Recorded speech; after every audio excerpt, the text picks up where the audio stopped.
But you didn't answer my question about the face. अगर आपकी centrality एक face पे, you build a narrative around a face. Now this is one of the two biggest mistakes being pushed by quote unquote those who are wanting to see a strong opposition. Two biggest mistake I see on day in and day out is one, that where is the face?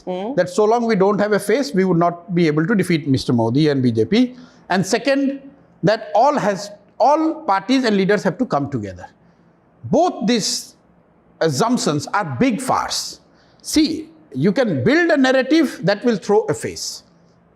You cannot wait for a face to emerge and then start working. We have seen the Modi government thrice on three major issues. The land acquisition bill, right at the beginning of his tenure. The farm laws. Then the farm laws, and before this the CA and RC. On these three issues, we have seen pan-India resistance, agitation against the sitting government, and with all their might, their ability to control media and communication at large, they were put on the back foot. With all our wisdom and understanding, can we pinpoint a single face in any one of these three campaigns who can be credited that this individual was the one who actually led this? No. So sometimes narratives and the campaigns on the grassroots could be so powerful that that is good enough for you to at least start or mount a campaign against. None of the three movements that you talk about have necessarily resulted in an electoral change. Or that's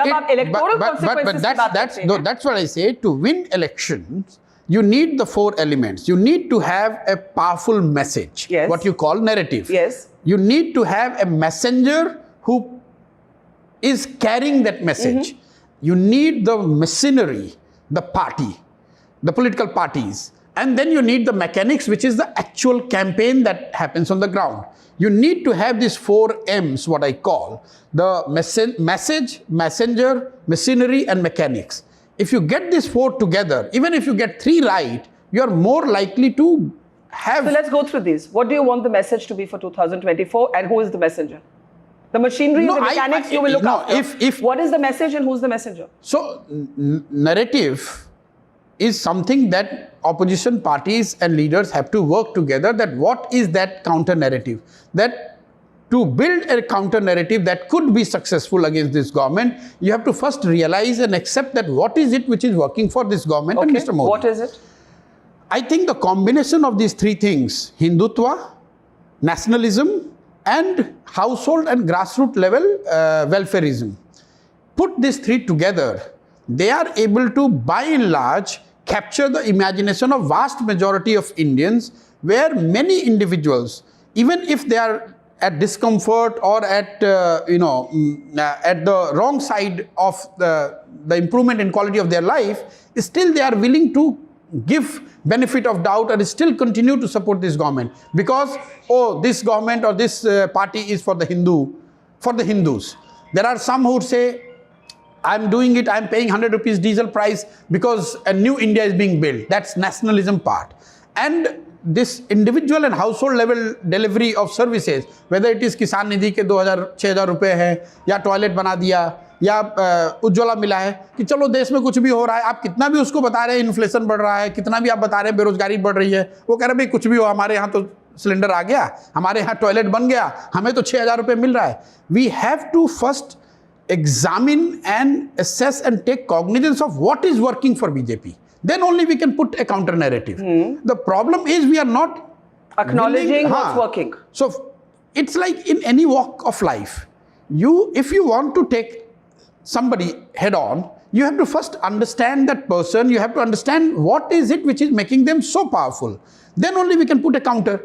Always people are asking, what is the counter? What is the counter? First you have to understand. So to my mind, unless you have a counter to this Hindutva, which is quite possible, unless you have a counter to this new self-proclaimed hyper-nationalism and agenda which BJP is appropriating 100%, and this welfareism. So take for example one by one Hindutva.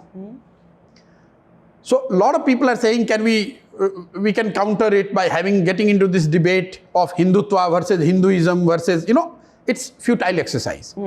Look at hard data. if you look at last 20, 30 years elections, you have to see that with Hindutva working at its peak, what we call polarized setting, what it does to Hindu communities in terms of their voting preference. You would realize that in no circumstances, in no incident till date in India, more than 50-55% Hindus vote, no matter how polarized the atmosphere was. Yeah. What does it tell you? For every Hindu, quote unquote, who is mesmerized and has won over by this Hindutva ideology or Hindutva debate, there is one who is not willing to buy that argument. It is the propaganda of the BJP that makes you believe, you and me, that there is no Hindu left who is not convinced with this Hindutva narrative. So we have to understand and then work on those who are not convinced with this model of Hindutva. Similarly on nationalism.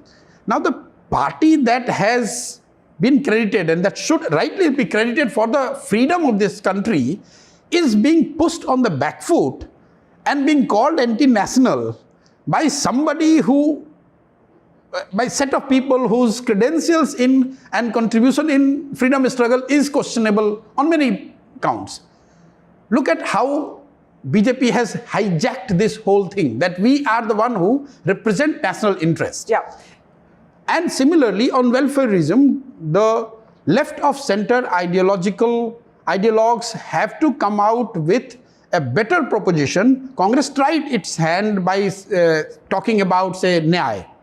But probably that was not well articulated. It was not taken to the masses in the manner in which it could and should have been taken. You have to present a counter welfareism model which says कि भैया जो आपको cylinder या शौचालय या 6,000 रुपए मिल रहा है, अगर हमारी सरकार होगी तो हम आपको इससे बेहतर क्या कर सकते हैं, and that should look reliable. Yeah. It should not be just a fancy promise. But what is your relationship with the Prime Minister now? And what? I have got no, first of all, no relationship. I have no relationship because who am I to have a relationship with Prime Minister of this country? You're somebody who has worked with him. Yes. Somebody who has worked with him in the past.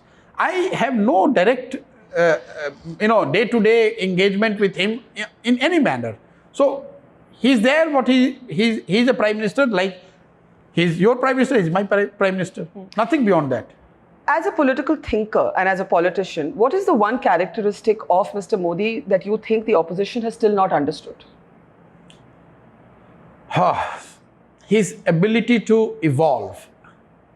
He evolves every third year or fifth year. You will literally find a new Modi, if not new Modi, at least a new facet of the person or in his personality. And anyone who has studied him, say, in last 15, 20 years, he has this great ability to kind of, in every third year or fifth year, to emerge with a newer, predominant aspect of his personality. And that keeps that newness alive. And what is the one weakness that the opposition could have exploited better and it hasn't? For all the propaganda and this feeling that BJP is having a complete sway over the voters in India, the fact remains that in east and south of the country, which roughly accounts for about 200 seats, you start from Bihar, go to Bengal, add Odisha, Telangana, Andhra, Tamil Nadu and Kerala, roughly about 200 seats, despite their, all the strength and what they have done, the reality is BJP has been able to win less than 25% seats in these states. And this makes them quite vulnerable in the sense that if a political party or a leader or a political formation were to snatch 100 odd seats in the West and the North India, then this 150 MPs who are non-BJP MPs are literally and are literally sitting redundant could add force and defeat BJP. So yes, BJP has expanded by leaps and bounds, but still in eastern and southern part of India, BJP's electoral success has been quite, I would say, minimal. And if an alternate emerges in west and north, they could be defeated reasonably easily.